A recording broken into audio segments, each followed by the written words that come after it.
Absolutely. Well, first of all, we know that Russia and Iran have signed a defense agreement. The details of which haven't been made public, but Russia and Iran are operating on a different level altogether today than they were this time last year, this time 6 months ago, this time 3 months ago. They are strategically connected. Russia and Iran have signed a deal that connects St. Petersburg with the southern Iranian ports of Chabahar and Bandar Abbas, providing connectivity that can't be blocked by the United States. They're linked in terms of industrial cooperation, geopolitical cooperation, and Russia has indicated that it is a strategic ally of Iran. So I think Israel and the United States have to proceed with caution, because this could very well turn into a conflict that has Russia jumping in on the side of Iran, and that potentially puts Russia not only at odds with Israel, and there's Sergei Lavrov's statement, we're not going to sit on the sidelines forever. Right. I think Russia's already made decisions. They're off the sidelines, they're off the bench, they're on the field. Now the question is, what game does Israel want to play? Does Iran have nuclear weapons, Scott? I believe they do not. I believe they have the ability to enrich uranium of sufficient enrichment that could be used in a nuclear device. Then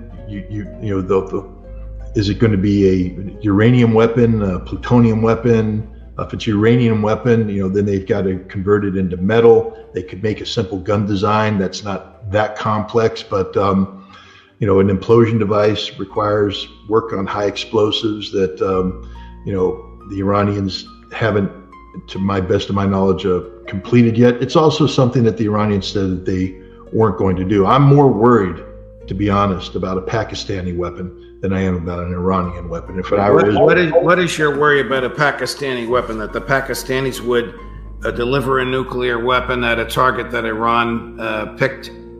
I think if Israel uses nuclear weapons, which is something that, if there's a general war between Israel and Iran, it's very likely that Israel would use some sort of nuclear device.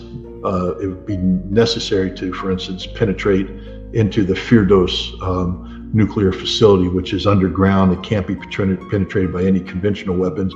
Israel would have to use a nuclear penetrator to get to it.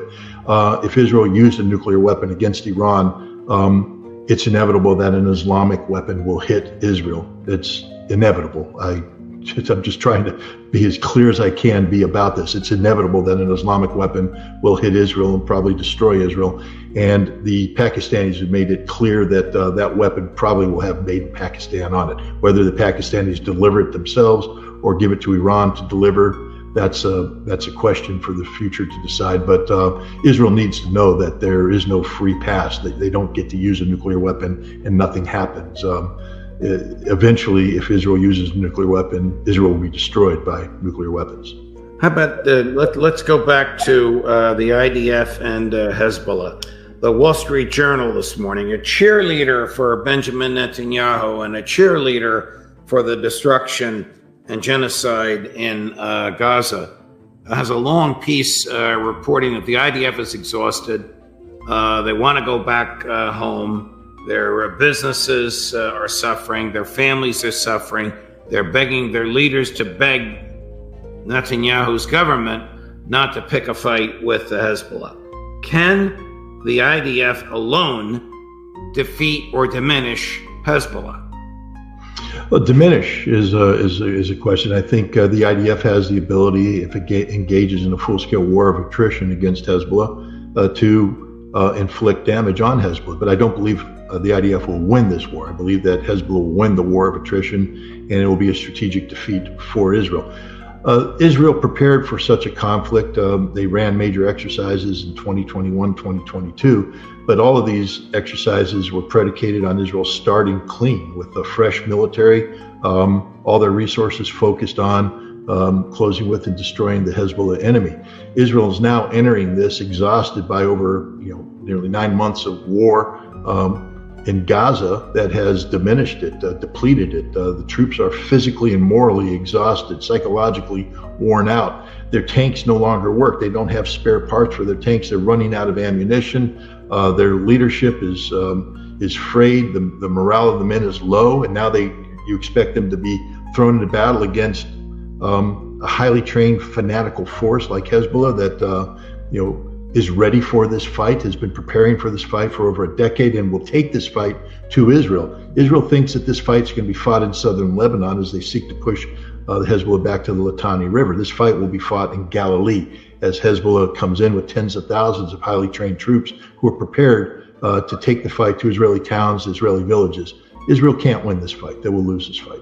Has the United States ordered the deployment of 5,000 Marines to the Middle East? They have, but 4,000 or 5,000, yes. What are they going to do? They're not going to engage in a ground war, are they?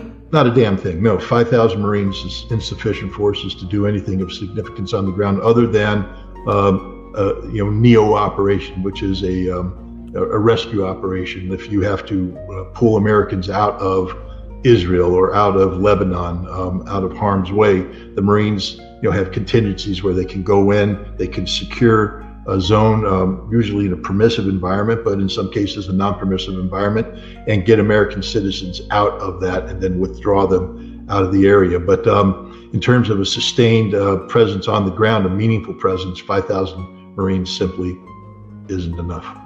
Here's Prime Minister Netanyahu, in my view, at his worst when he was speaking before Congress, even attacking, if you will, the First Amendment.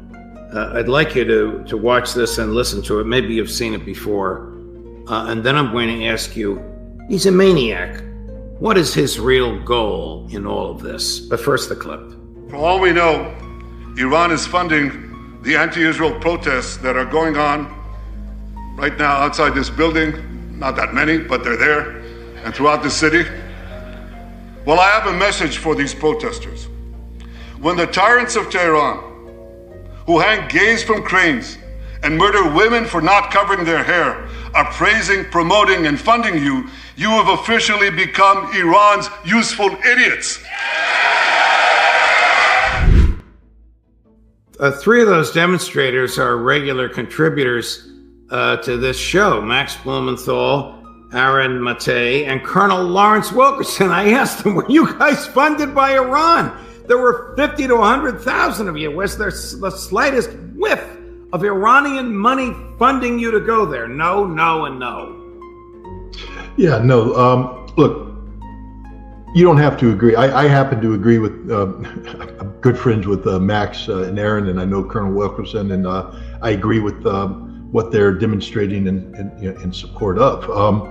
But you don't have to agree with them. If you're a representative of the United States of America, as all those people who are in the Congress applauding Benjamin Netanyahu, a foreigner, by the way, who was attacking Americans for carrying out their First Amendment rights of freedom of speech and freedom of assembly. If you're a member of Congress, your duty is to uphold and defend the Constitution against all enemies, foreign and domestic. And I would say that Benjamin Netanyahu, standing in the People's House, addressing Congress, condemning those Americans who are doing their duty as they saw fit, protected under the First Amendment, that he is the literal definition of an enemy of the United States of America, and yet they applauded him. It's disgusting behavior on the part of the United States Congress. Freedom of speech isn't about supporting the speech that you agree with. It's about supporting all speech, whether you agree with it or not, especially if you don't agree with it, because that's when it needs to be defended, because there's a temptation to say, shut it down, close them out, shut them up. No. You never shut them up. If you don't like what someone's saying, come up with better ideas, say it better, debate them, but don't shut them down. Benjamin Netanyahu is an enemy of America, but even more so, every single one of those congressional representatives and senators who applauded that, they're enemies of America as well. They're not representing the American people. They're not preserving, protecting, and defending the Constitution. One Republican, Thomas Massey, didn't show. 100 Democrats didn't show, even though many of them have voted to give Netanyahu whatever he wants. Where do you see this going? Could this war involve Russia and China in a physical way, with troops, with planes, with ships?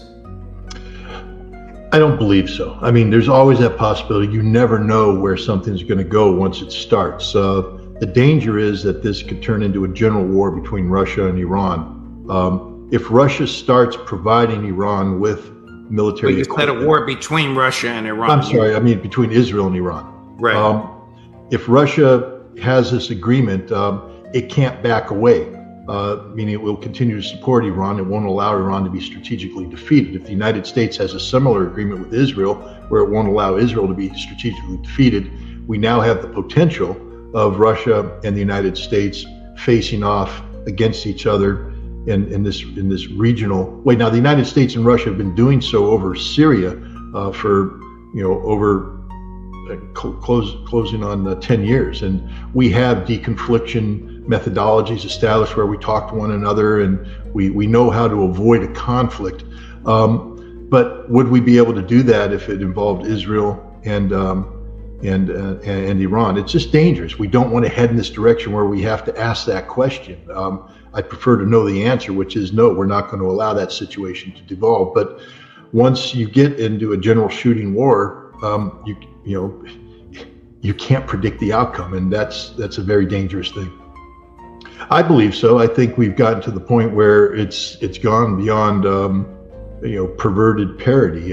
When the Israelis jail 9 soldiers for raping Palestinian prisoners, and then Israeli citizens rise up and say that the Talmud interpretation of a Jewish law says it's not a crime to rape non-Jews and that these men should be freed. Not only that, then they sent hundreds of people to the Palestinian prisons demanding to be allowed in so they can rape the Palestinian prisoners because they're permitted to under Jewish law. This led to a near civil war in Israel where soldiers were facing off against soldiers.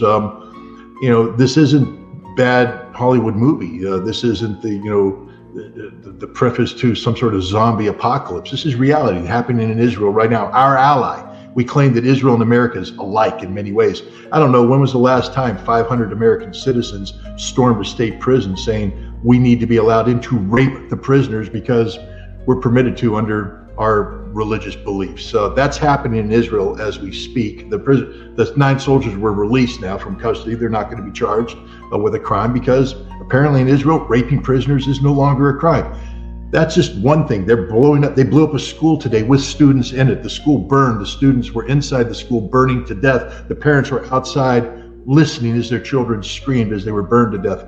That happens on a daily basis. What Israel has become literally the worst incarnation of what we could imagine Nazi Germany was like back in the day. I mean, and some people even say that even the Nazis weren't this bad. I don't go quite that way. I think killing millions of people in horrific fashion is as bad as it gets. But I think Israel's approximating the scope and scale of that behavior.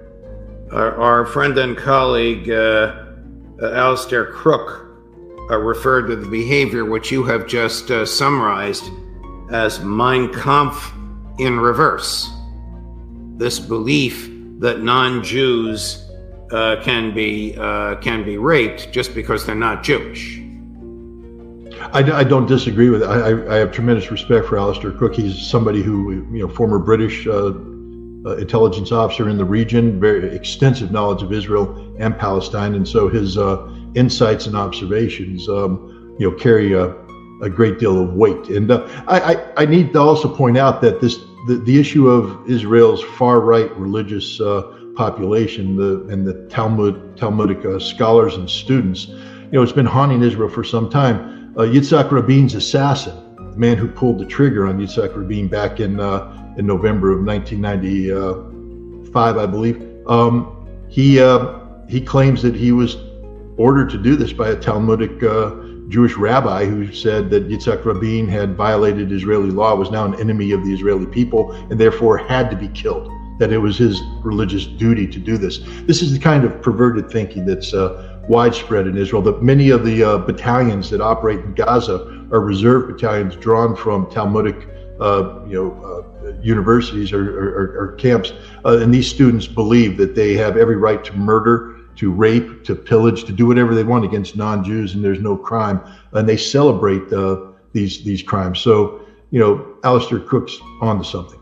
What do you think will happen next in light of the two assassinations that the Israeli government pulled off in Tehran and Beirut shortly after Prime Minister Netanyahu received adulation and obeisance from the audience he bought and paid for on the floor of the House of Representatives?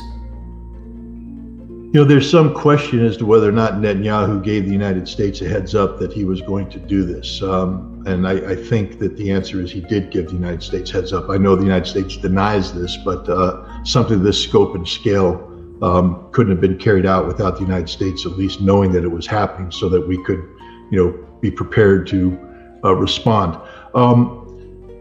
Israel attacked Iran. It's straight up. And Iran has said that is a red line, and that Iran's retaliation will be on a scope and scale greater than that which took place back in April when they carried out Operation True Promise. And this appears to be the direction that Iran is heading. Some people predict that this attack will take place tonight. We don't know. I mean, Iran gets to make that decision. The timing and the level of retaliation is purely an Iranian decision. But Netanyahu had to know that by attacking Iran the way he did, that he was going to push Iran to where they needed to retaliate, and this would take it to another level. Whether he believes that the United States would intervene, or he was trying to force the Americans to intervene, I don't know. The United States has indicated that it will not participate in offensive actions against the Iranians, that all they'll do is defend Israel from any Iranian missile attack.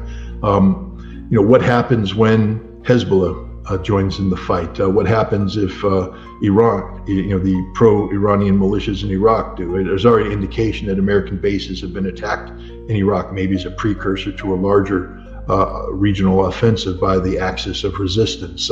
We're in a very, very dangerous situation right now, and it's all because of Benjamin Netanyahu's desire to hold on to political power at any cost. What do you think will happen in the next several weeks because of the evil that Netanyahu has wrought?